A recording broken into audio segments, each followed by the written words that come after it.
តោះថ្ងៃនេះផ្លែកអារម្មណ៍ទៀតហើយបាទរដងគឺថាខ្ញុំធ្លាប់តែបង្ហាញអំពីកន្លែងទេសចរឬក៏តំបន់វត្តនានាអញ្ចឹងណាឥឡូវថ្ងៃនេះខ្ញុំបង្វិលអារម្មណ៍ពុកម៉ែបងប្អូនមកមើលទិដ្ឋភាពនៅស្រុកស្រែវិញម្ដងហើយនេះគឺជាកន្លែងដែលពុកម៉ែបងប្អូនកម្ពុជាក្រោមយើងណាគាត់ធ្វើសណ្ដែកបាទសណ្ដែកនេះគេហៅថាសណ្ដែកក្រហមមិនមែនសណ្ដែកបាយដូចខាងស្រុកខ្មែរលើយើងទេបាទហើយមើលទៅបាទទិដ្ឋភាពមានដើមត្នោតមានស្រូវមានស្រែអញ្ចឹងទៅបាទហើយតំបន់នេះគឺជាដីខ្សាច់ទេពុកម៉ែបងប្អូនអត់មែនជាដីចំការដូចជាយើងនៅឯខាងលើនោះទេហើយបើសិនយើងមើលពីខាងនេះទៅឆ្ងាយទៀតក៏ឃើញភ្នំដែរបាទពុកម៉ែបងប្អូននៅជិតព្រំដែនតាកែវយើងនឹងឯងមិននៅឆ្ងាយទេ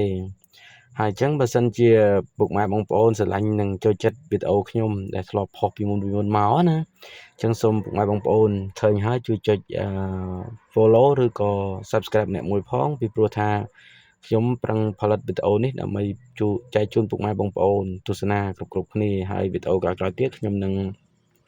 ថតពីសកម្មភាពដែលខ្ញុំធ្វើដំណើរកំសាន្តឬក៏ដឹកភ្ញៀវដឹកអីទៅណាទៅណីអញ្ចឹងណាដូចជាវត្តអារាមអញ្ចឹងសូមពុកម៉ែបងប្អូនជួយគ្រប់គ្រងនឹងវីដេអូដែលខ្ញុំផុសកន្លងមកផងបាទពីព្រោះអីខ្ញុំចង់ឲ្យពុកម៉ែបងប្អូននៅក្រៅប្រទេសក្តីខាងខ្មែរលើក្តីបាទមើលឃើញពីទឹកដីកម្ពុជាក្រោមយើងដែលមានធនធានស្អាតមើលទៅធម្មជាតិពិតពុកម៉ែបងប្អូនមិនមែនคล้ายទេបាទក៏មិនមែន AI ដែរគឺធម្មជាតិពិតតែម្ដងបាទសូមអរគុណសូមជម្រាប